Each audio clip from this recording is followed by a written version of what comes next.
The video starts in a busy development setup, but the focus is MountainDesk and a new automation feature set being shaped directly in the main app. The core idea is already clear. Recording should feel native inside MountainDesk with a shared timeline and a cleaner flow after capture ends.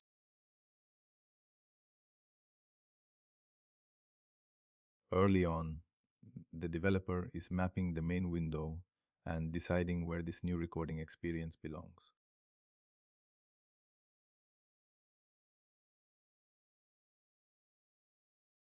This part is classic vibe coding, compare context, reason through the UI, and collapse the feature into the main form instead of scattering it across all the tools. The implementation settles into the MountainDesk main window where the new automation flow is going to be controlled.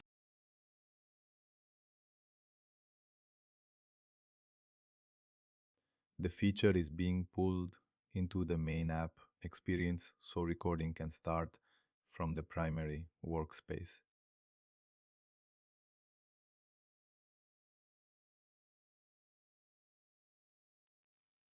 A simpler command model is taking shape with one entry point that can branch into different recording modes.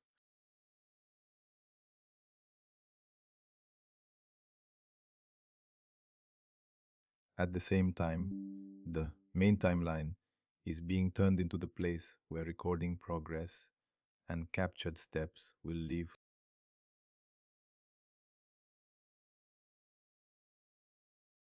Under the surface, recorder events are being wired back into the main interface so the feature feels connected instead of bolted on. The developer is using the surrounding context as a design aid, keeping the implementation focused instead of letting it spread everywhere. This stretch is about the glue that makes the workflow coherent, starting, stopping, and reflecting state back into the workspace.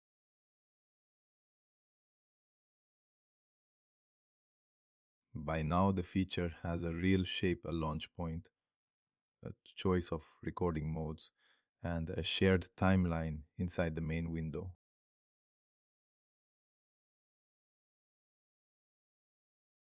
The implementation is being unified, so the recording experience reads as one feature instead of a collection of separate commands.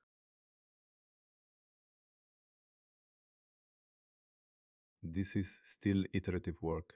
Adjust the flow, validate the event path, then move deeper into the recorder integration.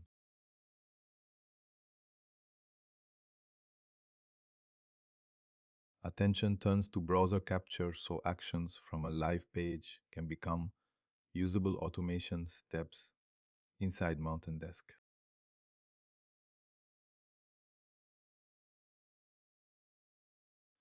The direction is consistent now, one clean command, live timeline updates, and browser recording that stays reliable across navigation. The work naturally spreads into supporting services where the recording engine and browser integration actually do the heavy lifting. The rhythm stays lightweight and fast. Inspect, patch, validate, and keep the feature moving without over engineering it.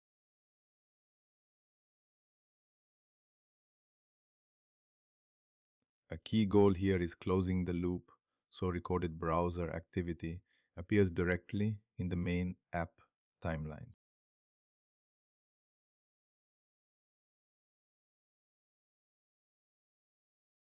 The quality bar is not just capture, but capture that produces steps stable enough to reuse later.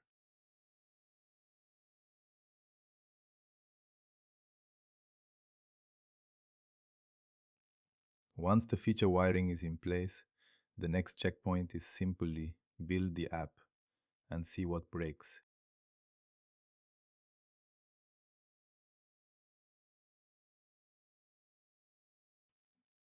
The first real friction comes from the browser bridge, so the debugging focus shifts from UFlow to the recorder plumbing.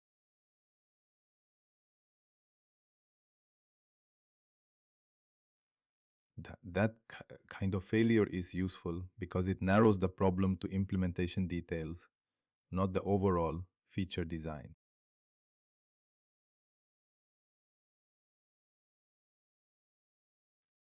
With the issue isolated, the bridge can be cleaned up and folded back into the feature without redesigning the whole thing.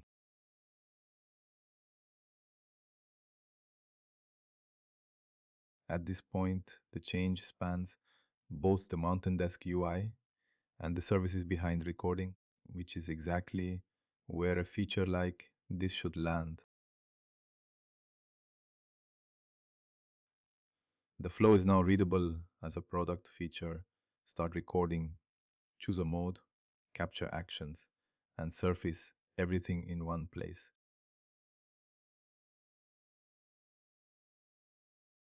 Another validation pass checks that the pieces agree on the new shape of the recording workflow.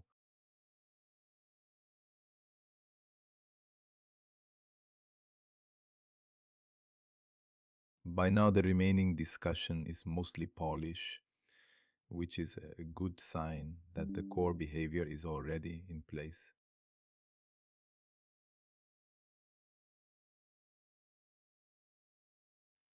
The last cleanup pass is about making the flow feel intentional, not just technically functional.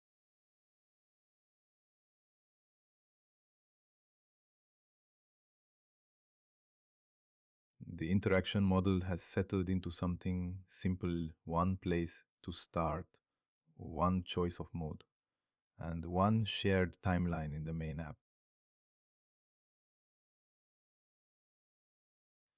The heavy lifting is mostly done here, and the focus shifts to proving the feature behaves well in the actual product.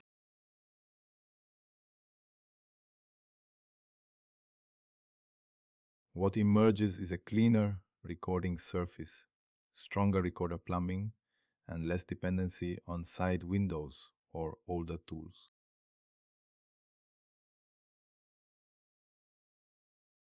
From here on, the work is mostly verification because the feature design itself is already established.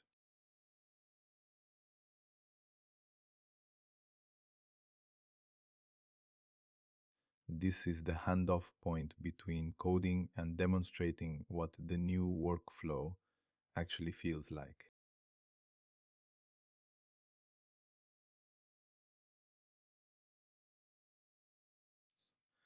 A full solution build runs next, which is the real test of whether all the new pieces fit together cleanly.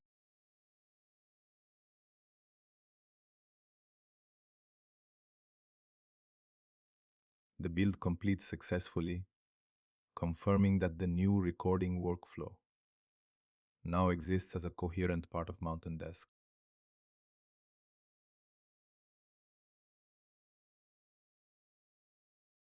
With the code compiling, the rest of the video becomes a live walkthrough of the finished behavior.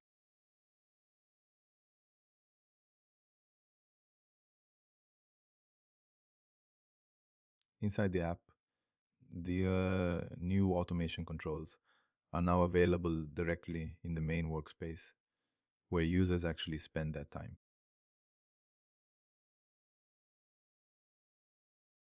That placement matters because the whole feature is meant to feel first class instead of hidden behind a secondary tool.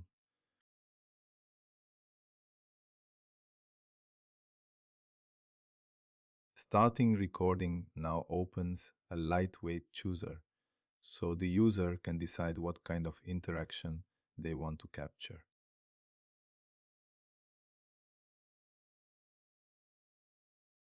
Once recording begins, the main window immediately reflects that state in the automation timeline.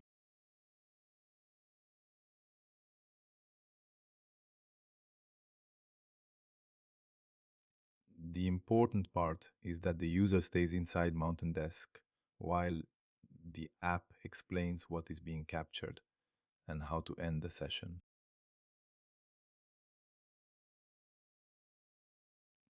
The normal workspace remains active during recording, which makes the feature feel integrated rather than disruptive.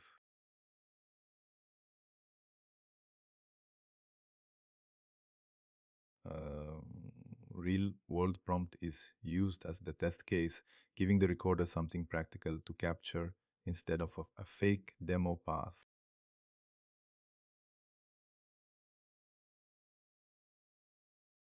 The timeline stays visible the whole time, ready to turn live interactions into reusable steps.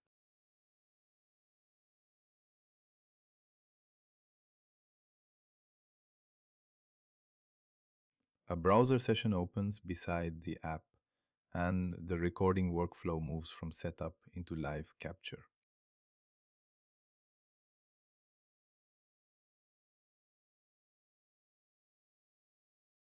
As navigation happens in the browser, MountainDesk records the sequence back into the timeline.